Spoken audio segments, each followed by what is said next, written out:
Tarde! Bem-vindo, você que está assistindo o replay. Assisti aqui nosso bate-papo hoje sobre esta série que todo mundo tava falando, né? Então, muito prazer de estar aqui com vocês. Boa tarde, Manuel Oliveira. Leide, boa tarde. Vamos convidando todo mundo aí para entrar na nossa live. Boa tarde, Carol. É noite sistêmica que começa à tarde, né?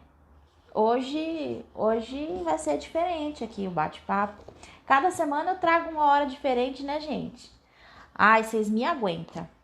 Hoje eu vim até de uniforme, olha só, porque nem deu tempo de nada, saindo dos atendimentos e já chegando aqui, porque mais tarde tem um compromisso. Mas o bate-papo hoje vai ser muito legal sobre esta série incrível da Netflix, tá? Então nós vamos conversar mais sobre isso, sobre esta série. Quero saber de vocês, quem que assistiu essa série? Eu fiz a chamada o tempo todo falando errado, aí digitei agora ali no Google Tradutor, como é que se pronuncia, né? É Made o nome da série. Então, Made, lá no Netflix.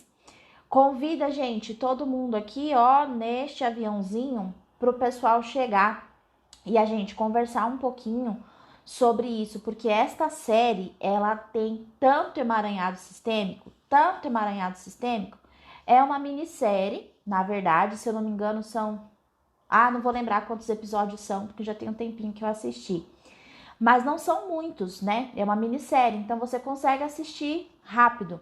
No entanto, é muito importante falar aqui, dar um alerta de gatilho, porque os temas que são lá podem se tornar sensíveis, né, para algumas pessoas.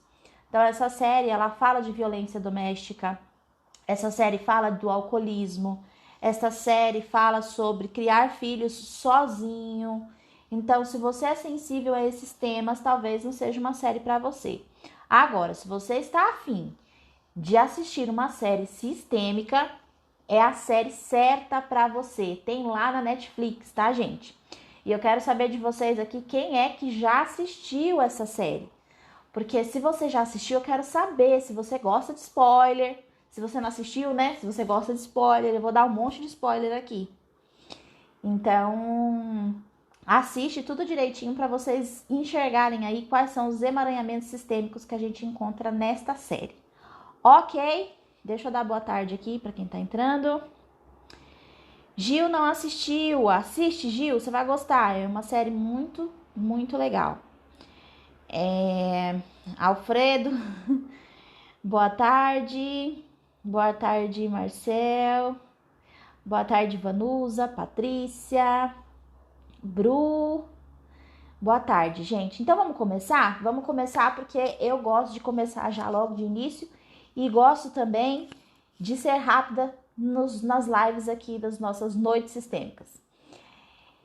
Não assisti, mas pode falar tudo, pode deixar que eu falo. Patrícia, o nome da série é Made, lá na Netflix, tá bom? M-A-I-D é o nome da série. Bom, gente, vamos lá. Esta série, ela vai falar... Deixa eu já beber água, que eu já comecei com a voz cagada.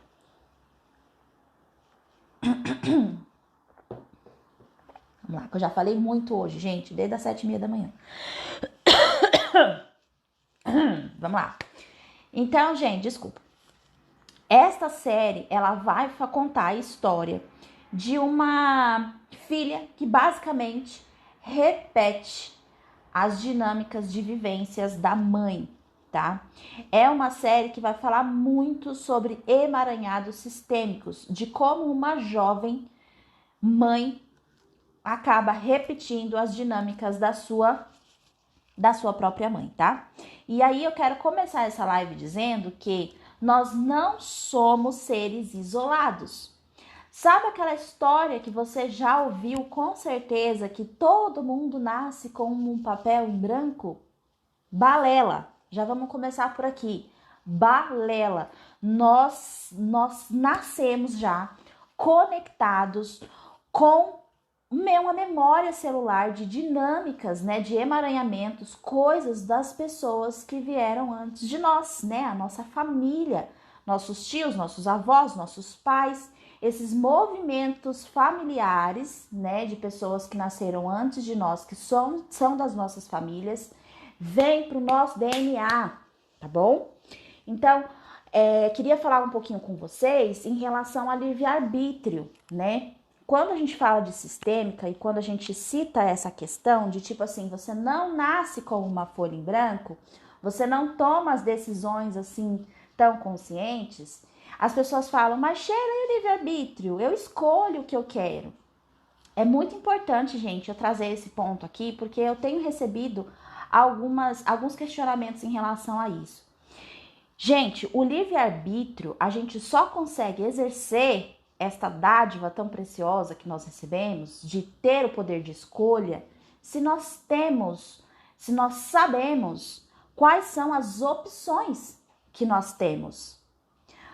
Você só vai conseguir fazer uma decisão consciente se você souber quais são as suas opções. Ok, eu tenho esta opção A e eu tenho esta opção B. Então, eu posso usar o meu livre-arbítrio para escolher entre a opção A e a opção B.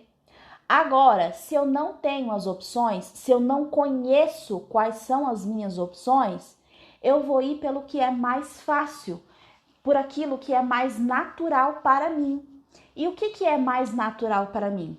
O que está na minha epigenética, o que está registrado no meu DNA, o que eu carrego na minha memória celular, das vivências da minha família. Então, nessa história aqui, eu nem vou entrar muito nessa questão de epigenética, tá, gente? Porque é uma aula à parte. Se você quiser pesquisar mais um pouquinho sobre isso, eu tenho material lá no meu feed, você pode procurar, porque lá você vai achar. E se você quiser aprofundar mais, você pode pesquisar aí, porque epigenética é um assunto que dá o que falar, tá? Mas aí, assim, nessa história, nós já vamos enxergar logo no início a luta que esta mãe tem, uma jovem mãe, em fugir de um relacionamento abusivo. Fugir de um relacionamento, de uma violência doméstica que ela vive ali, entre ela, o marido e convivendo ali com a filha, ok? Oi, Josi, lindona você! E aí, o que acontece, gente? Conforme a série vai seguindo, né, os episódios vão acontecendo, você começa a perceber que, na verdade, essa filha, ela tem muita semelhança com os conflitos que a mãe com a mãe, né? Então, ela tinha... a gente consegue perceber as repetições, as coisas que ela faz igual e também os conflitos que ela tem com essa mãe, conforme os episódios vão aparecendo. Então, você consegue perceber isso muito nitidamente. Como ela vive parecido com a mãe e como ela tem conflito com a mãe. E por que que isso acontece, gente? Isso na sistêmica a gente chama de emaranhado. Emaranhado. Vocês já viram aqueles rolos de gato que fica tudo bagunçado, emaranhado, você não consegue desatar o nó, sabe? Para quem é mulher aí que tem essas correntinhas lindas, esses negocinhos que guarda tudo junto, quando isso aqui embola, gente, fala a verdade, quando isso daqui embola um no outro, pra você desatar o nó, pra você desatar os negócios, não dá um trabalho danado? Que fica tudo um dentro do outro assim? Isso é o emaranhado sistêmico. E esta jovem, a protagonista, que eu não vou me lembrar o nome dela agora, né? Vem falar da série e não lembro nem o nome da principal, mas relevem. Esta jovem, ela está emaranhada com a história da mãe. E por que que ela está emaranhada? Por que que a gente se emaranha nas histórias da mãe, do pai, dos irmãos, dos tios, dos primos, dos vô? Por que que a gente se emaranha? Porque a gente não segue as leis sistêmicas. Toda vez que você não segue uma lei sistêmica, você vai se emaranhar, ok? Sheila, o que são as leis sistêmicas? Nós temos 4 leis sistêmicas, ok? Nós temos a lei do pertencimento, nós temos a lei da ordem e hierarquia, nós temos a lei do equilíbrio de trocas, né, dar e receber, e temos a lei do tempo e do espaço. Quando você não segue uma destas leis, você se emaranha, ok? E no caso desta série, nós vamos falar de duas leis, ok? Duas leis que a nossa protagonista quebrou. Simplesmente finge que não existo. Que fez ela se emaranhar com a história da mãe, ok? Boa tarde, Ellen. A Josi colocou aqui o nome da série, para quem quiser assistir depois. Dani, boa tarde. Ai, eu sempre faço isso. Gente, quando eu começo a mexer aqui para ver os comentários, aí começa a me deixar preto e branco. Tá dando para entender até aqui? Os coraçõezinhos estão subindo? Acredito que tá dando para entender, né? Eu nem perguntei se minha voz estava boa, se a imagem tá boa, se vocês estão me vendo direito. Mas acredito que sim, né? Que vocês já estão aqui me respondendo.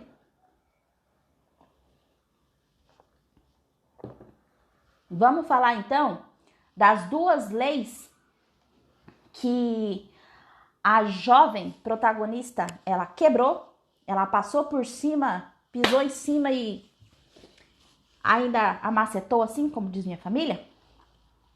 Bom, primeira lei que ela deixou de seguir, tá? A primeira lei que ela deixou de seguir é a lei da hierarquia, a lei que coloca ordem nas coisas, tá? Gente, pra quem assistiu a série, vai saber do que eu tô falando. Quem não assistiu, depois vai lá assistir.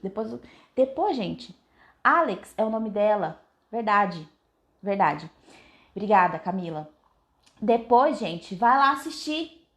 E aí vocês me comentem, manda direct pra mim lá do que vocês acharam, tá?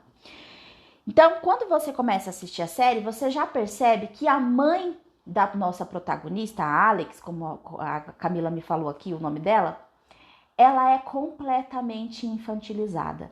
Ela é uma adulta infantil. E por ela ser essa adulta infantil, ela tem seríssimos problemas emocionais. E aí a gente não vai entrar aqui na questão do que ela trouxe da família dela, porque a série nem aborda tudo isso. Mas com certeza ela traz emaranhados da família dela lá, tá? Por quê? Porque ela também vive num sistema onde ela vive repetições. A gente percebe ali no começo da série que ela se envolveu com o pai dessa menina, teve problemas com esse pai, daí ela se envolveu com outros homens e todo homem que ela arruma é traste. Todo homem que ela arruma é boy lixo. Não tem um homem que essa mulher se relaciona que trate ela com respeito, que trate ela com amor, que trate ela com carinho, que cuide dela conforme ela merece. Ela sempre se envolve com homens que a tratam mal. E por que isso acontece? Porque ela está emaranhada com alguma história lá atrás. Mas a série não conta nada disso. No entanto, sim, ela tem um problema de emaranhamento lá. E por ela ter esses problemas, por ela ser essa adulta infantilizada, o fato é, a filha, que é a nossa protagonista, ela sente a necessidade de cuidar desta mãe. No momento em que ela sente a necessidade de cuidar desta mãe e ela sai do papel de filha para ser mãe da mãe dela, ela quebra a lei da hierarquia, da ordem, do posicionamento ideal que ela deveria estar. O posicionamento de minha mãe é maior que eu. Não, ela sai do lugar dela de pequena e se sente superior à mãe. Tem um momento, gente, no filme, na série, que me deu vontade até de chorar, né? Porque a oralzinha aqui não aguenta. Aliás, eu chorei em vários momentos da série. Mas tem um momento em que é perguntado para ela, você cuida da sua mãe desde quando? E ela diz, eu cuido da minha mãe desde os 6 anos de idade. Ô, gente. 6 anos de idade. 30 e lá vai cacetada. E a criança de 6 anos de idade cuida da adulta de 30 e lá vai cacetada. Faz sentido isso? mas é o que ela diz que ela faz. E tem um momento em que ela questiona a mãe, que ela fala para a mãe que ela tem que cuidar dela. E aí a mãe fala assim: eu não preciso de você. Eu não preciso de você. A mãe fala na cara dela, mas ela tá tão identificada com essa mãe. E ela vê tanto a necessidade de ser mãe desta mãe que ela não consegue enxergar isso. A mãe tá falando: vá viver tua vida, sai de perto de mim, deixa eu com os meus rolês, com os meus paranauê aqui. E ela não tá nem aí. Ela quer continuar ali numa função que não é dela. E essa é uma postura arrogante. É como se ela virasse, olha só, tem a filha, a mãe e tem a avó aqui, ó. Vamos fingir que essa aqui é a avó. Tá? Então é como se esta criança olhasse para a mãe na sua arrogância e dissesse: você não é boa o suficiente. Você não é uma boa mãe. Eu sou melhor que você. Então, ó, zarpa fora, que quem cuida da minha mãe agora sou eu. Percebe, gente, a arrogância que é quando a gente toma esse papel pra gente? A Gil falou: você ficou emocionada até de falar. Eu fico mesmo. Eu fico mesmo. É, gente, este foi um emaranhamento por causa desta lei que ela não seguiu, tá? E o que é que acontece, gente, quando a gente quebra esta lei da hierarquia, quando a gente se torna mãe da nossa mãe, mãe do nosso pai, mãe dos nossos irmãos, mãe do nosso marido, ou no caso dos homens, né? Pai da nossa esposa, pai da nossa mãe, pai do pai. Então, quando isso acontece, o mais comum, o que eu vejo em atendimento, que é geralmente o mais comum, é a neurose. Vocês sabem aqui o que é neurose? Vamos ver se vocês estão bons de sistêmico? Olha lá, gente, eu dou aula toda terça-feira aqui para vocês. Já falei disso aqui. Coloca aqui nos comentários quem sabe o que é neurose. Se não souber, não tem problema, eu falo para vocês, tá? Mas vou dar um tempinho aqui. Quem falar primeiro, ganha um doce.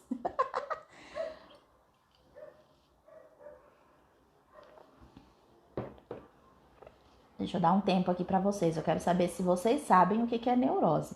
Se não souber, coloca não. Não sei. Que aí eu vou explicar para vocês aqui.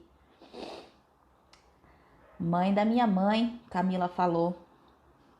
Você vive isso, Camila? Se for, dá para ajustar, viu? Não se desespere. Não se desespere.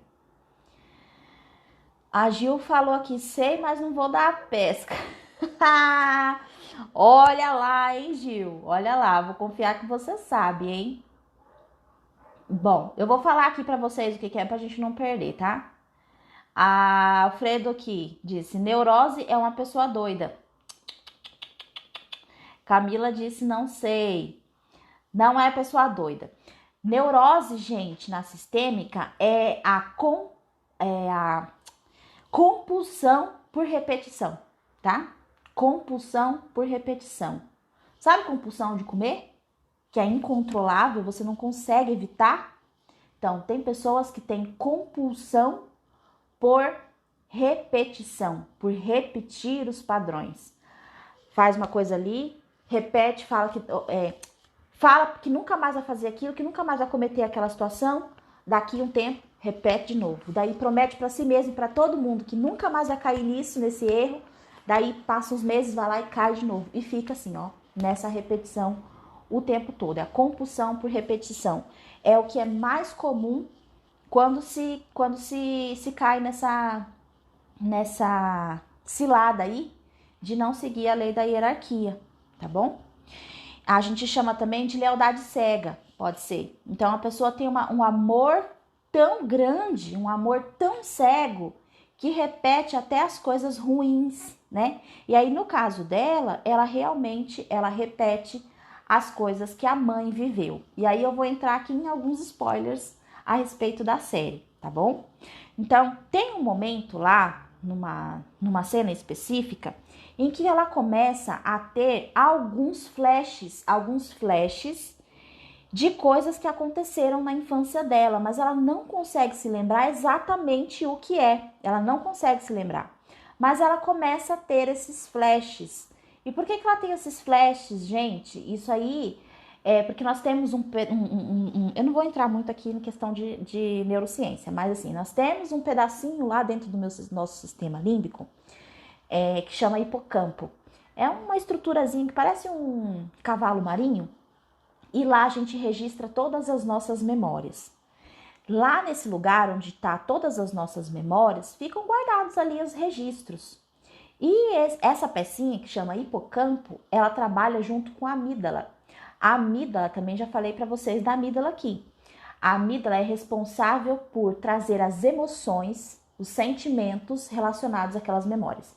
Então, o hipocampo traz uma memória, a amígdala vai lá e relembra você do sentimento que você teve quando você viveu aquela situação. Então, o que acontece? Chega num momento ali em que a moça, ela começa a trabalhar como faxineira, daí o nome, né, da série, ela começa a trabalhar como faxineira, e em uma das casas tem um porão e tem uma portinha, e ela inventa de entrar dentro dessa portinha, no escuro, no breu, num armário lá mofado. Na hora que ela entra lá, quando ela entra nesse lugar, ela começa a ter sensações, ela começa a ter ela começa a dar ataque de pânico, ela começa a ter emoções e sentimentos, coisas no corpo, tá? Sensações corporais de fobia, de pânico. Por quê? Porque o hipocampo dela se lembrou de um momento em que ela esteve presa dentro de um armário por causa de alguma situação. Ela tem esse flash de que ela já viveu aquilo ali de alguma maneira, mas ela não consegue se lembrar direito como que é, mas a sensação corporal que ela tem é vívida. Ela consegue sentir aquilo naquele momento como se estivesse acontecendo de novo, tudo de novo, no mesmo dia. Ela consegue sentir isso. Isso é sensacional em relação ao nosso cérebro, tá bom? Bru, neurociência, quando você começa a estudar, é sensacional. Então, no momento em que ela tem essa lembrança, gente, que ela consegue se lembrar do que foi que aconteceu realmente, né? Ela começa a pensar, depois ela volta nesse armário, ela se tranca lá novamente, mesmo sabendo que ela pode ter aquelas sensações de novo de pânico, mas ela faz questão de voltar lá dentro para ver se ela consegue se lembrar do que foi que aconteceu para ela ter se sentido tão mal. E ela realmente tem essa lembrança. É nesse momento que ela se lembra de que a mãe dela também sofria violência doméstica quando era criança. E que ela se escondia lá dentro do armário de cozinha para não ver a mãe apanhar ou para se proteger de alguma maneira. Então, gente, no momento em que ela tem essa percepção, daí ela tem a escolha. Lembra que eu falei lá no início que pra gente ter uma escolha, a gente precisa saber quais são as nossas opções? No momento em que ela traz à consciência o que foi que aconteceu realmente com ela na infância, o que está pegando ali, ela tem esta opção de seguir pelo plano A ou de seguir pelo plano B. E é por isso, gente, que é tão importante exercícios de ressignificação. Gente, é muito importante usar técnicas específicas que nos coloque dentro de uma situação dolorosa, expande a nossa consciência, aumenta a nossa visão das coisas que a gente não consegue enxergar. Até porque muitas vezes, assim como aconteceu lá na série, o nosso cérebro faz a gente esquecer de coisa traumática. Só que as sensações vêm. Você tá andando no meio da rua, desculpa, você tá andando no meio da rua, de repente vem um gatilho e você começa a se sentir mal, você não sabe nem por quê. Você acorda de manhã muito bem e quando você chega à noite, você tá um caco e você não sabe o que foi que aconteceu da hora que você acordou à hora que você dormiu para ter essa alteração de humor tão grande. Você não tem problema emocional, mas do nada você vira, sabe? Você muda. Por quê? Porque você tem essas sensações que o seu cérebro te manda de coisas que talvez você nem se lembra. Então, passar por atendimento, né, um atendimento terapêutico, onde você consegue reviver uma cena traumática, te ajuda a ressignificar, né? E a questão da constelação sistêmica também, olha aqui os meus bonecos aqui, ó. A constelação sistêmica também vai ajudar, porque você vai conseguir ver ali pelo posicionamento dos bonecos se você está seguindo as leis sistêmicas. Porque se você percebe que, olha, sim, eu estou quebrando uma lei e por causa disso eu estou emaranhada e esse emaranhamento está me trazendo o problema X, daí você pode tomar uma decisão de se ajustar, entendeu? Mas primeiro você precisa reconhecer isso. Você precisa saber de onde que isso vem, tá certo? Tá todo mundo acompanhando por aqui? Me diz aí se vocês estão entendendo o que eu falei até aqui agora.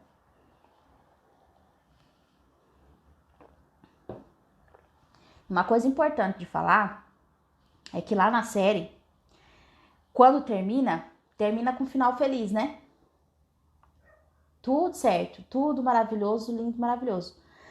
Só, gente, que na vida real, né, a série tem que terminar assim, tem que ter um desfecho. E aí colocaram lá um final feliz. Mas se fosse na vida real, não ia ter final feliz, não. Aquela moça ia continuar vivendo e ia trazer mais problema. Sabe por que ia trazer mais problema? Porque ela não resolveu o problema em si. Ela não fez o que devia fazer. Ela não cuidou da raiz do problema, do emaranhamento sistêmico que ela tinha com a mãe. Para quem assistiu aí, a menina vai para outra cidade, vai embora viver a vida dela, mas ela fica combinada com a mãe dela que a mãe dela vai para lá, né? Que ela vai esperar a mãe dela lá para continuar cuidando da mãe dela. Então, muito provavelmente, ela ia continuar nesse emaranhamento sistêmico e, muito provavelmente, ela vai continuar repetindo o padrão de relacionamentos abusivos, ok? E aí, gente, se a gente não resolve os paranauê que precisa resolver, o que acontece? A gente chega, às vezes, no fundo do poço. Teve um momento lá em que ela chegou no fundo do poço e que ela percebeu que as atitudes que ela estava tomando, as decisões que ela estava tomando por repetição e lealdade cega à mãe, estava começando a prejudicar a vida da filha dela. Ela viu a filha dela se esconder dentro de um armário do mesmo jeito que ela fazia lá na infância dela. Então foi a mãe que passou para a filha e a filha já estava passando para a neta. Já eram 3 gerações. Já na repetição. Então, gente, precisa cuidar. Porque senão você toma o problema como se fosse seu. Entendeu? Teve um momento lá em que ela fala pro pai dela: nós fugimos de você. Ela fala em relação, se referindo a ela e a mãe. Nós fugimos de você. Só que o pai dela, gente, nunca tinha tido uma agressão a ela em si, a filha. O pai tinha problemas com a mãe, mas quando ela vai se referir, ela fala: nós fugimos de você. É como se ela dissesse assim: mãe, eu vivo o seu problema. Para você não sofrer, eu sofro no seu lugar. Entendeu? Eu sofro no seu lugar. Nós fugimos de você. Entende, gente? Como ela começou a viver a história da mãe sem nem perceber? A Cat falou aqui, ó, Made, amei. Eu assisti por causa da recomendação da Cat, minha cunhada. Camila disse, sim, chorei ao ver isso. É forte, gente, é muito difícil. E às vezes a gente reconhece isso nas nossas próprias vivências. A gente se pega repetindo. E o pior, fazendo a próxima geração repetir. Dói às vezes até mais, né? Aí vamos falar sobre o segundo emaranhado? O segundo emaranhado, gente, que existe ali é em relação à segunda lei sistêmica que foi quebrada. Qual foi a segunda lei sistêmica que foi quebrada na série? Eu vou trazer aqui para você. Lembra que eu falei das 4 leis sistêmicas? A primeira de todas é a lei do pertencimento. A lei do pertencimento diz que ninguém pode ser excluído. Ninguém pode ser chutado da família, independente do que essa pessoa fez. Todos têm o direito de pertencer. Só que na série, gente, a gente vê muito claramente que ela deu um pé no pai. Ela não considera o pai. Tem uns momentos lá em que ela precisa muito de ajuda e ela fala, eu posso ficar com qualquer um, menos com meu pai. O meu pai não. Ela nem fala pai, na verdade. Ela até evita usar o termo pai. Porque ela não quer. Ela exclui o pai dela. O que acontece, gente, quando a gente exclui alguém, quando a gente não quer ver, quando a gente exclui, na verdade, quando a gente rejeita, na verdade a gente atrai. Na verdade, a gente gruda aquilo lá na gente. E como é que a gente vê isso lá na série, né? Ela tá lá, né, no barzinho, e aí tem 2 pretendentes. Um muito lindo, responsável, trabalhador, bonito, um cara bacana, respeitador. E do outro lado tem um cara desempregado, problemas com bebida, sérios problemas familiares. Quem que ela escolhe? Entre os 2 pretendentes, com quem que ela fica? Com quem parece com o pai dela. Com o outro, alcoólico também. O pai era alcoólico, o pai era abusivo. Quem que ela escolhe? O cara que pegou o pai. Gente, não é isso que vocês veem por aí? Porque eu vejo de monte. A pessoa cresce numa família com problemas. Qual que é a intenção? O que a gente pensa, né? Quando for casar, vai escolher alguma coisa para viver uma vida melhor, para não repetir os problemas dos pais. Não. A pessoa vai lá e escolhe um igualzinho. Mas por que ela escolheu aquela pessoa igualzinho o pai?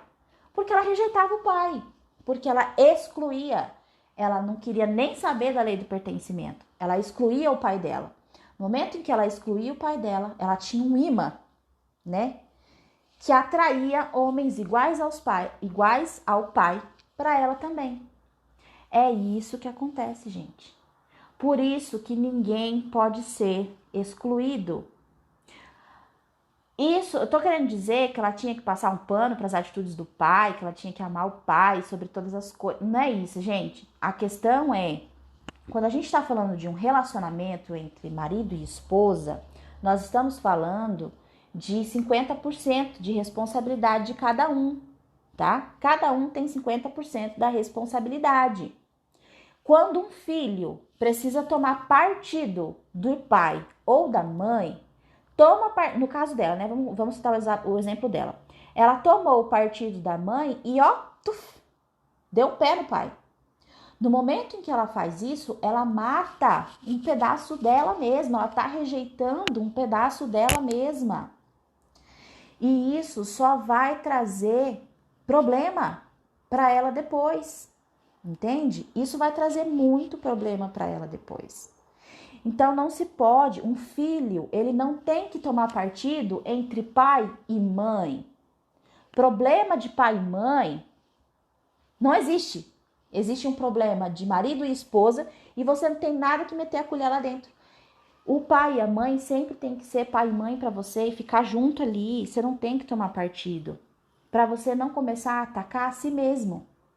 Para você não matar metade de você ficando do lado da sua mãe e ficando contra o seu pai. Ou ficando do lado do seu pai e contra a sua mãe. Ok? Esse aqui seria um outro problema aí em questão de outra lei sistêmica que ela não seguia. Agora, se tem uma coisa boa na série, que a gente pode tirar aqui de exemplo do lado bom, né? Que a gente aprende com exemplo ruim e a gente aprende também com exemplo bom. E se tem uma coisa que a gente pode aprender de exemplo bom nesta série, é que desde a primeira cena que você assiste da série, desde a primeira cena, você percebe que aquela jovem, ela tem uma garra, ela tem uma força interna que faz com que ela sempre avance, que faz com que ela busque uma vida melhor para ela e principalmente para a filha dela. De onde vem essa força? Que força interna é essa que ela acha? É a força de vida que ela recebeu do pai e da mãe, das pessoas que viveram antes dela. Independente, gente, se esse pai é abusivo, se essa mãe é doida, se você sofreu, se você foi mal cuidada, se você foi negligenciada, se você não foi protegida, se você foi abusada, se você foi violentada. Qualquer coisa. Independente disso, você carrega dentro de você uma energia de vida que veio do seu pai e da sua mãe. Eles dois juntos deram a vida para você. E essa energia de vida está dentro de cada um de vocês. E a gente consegue fazer coisas com a nossa vida quando a gente acessa essa força, tá? Agora, a gente não vai conseguir nunca acessar essa força se a gente começar a achar que nosso pai, que nossa mãe não presta, que nosso pai, que nossa mãe não fez do jeito que tinha que ser feito, que a gente poderia ter feito melhor, que a gente é melhor do que pai que mãe, que o que eles fizeram não se faz, né? Quando a gente começa a agir dessa maneira, a gente não consegue acessar essa força dentro da gente. Mas essa menina, por mais que ela tenha passado por muitos problemas, ela evidenciava que ela conseguia acessar essa força que ela tinha dentro de si para ela conseguir decolar na vida dela aí. E com muito esforço, com muita dificuldade, por causa de todos esses emaranhamentos, por não seguir essas leis, foi com muita dificuldade, com muito esforço que ela conseguiu lá chegar no último episódio e fazer algo que ia, entre aspas, melhorar e resolver a vida dela, ok? Gente, eu acho que quem não assistiu essa série só vai querer assistir agora, né? Depois de tudo isso que eu falei. É uma série muito boa. Novamente, para quem entrou depois, é uma série com muitos gatilhos emocionais para quem é mãe solo, para quem sofreu violência doméstica, para alcoolismo, tá? Então tem vários gatilhos aí, presta atenção se você for assistir. Mas é uma série sistêmica do início ao fim, apesar de achar que o autor não conhece de sistêmica. Eu acho que foi uma história, né, que ele colocou, mas ele realmente não conhece de sistêmica, porque no final ele pinta como se tudo estivesse resolvido e na vida real, se aquela menina continuasse a viver do jeito que ela estava vivendo, não ia dar bom não, ia dar ruim. Viu, gente? Eu espero... Gente, minha voz tá muito ruim.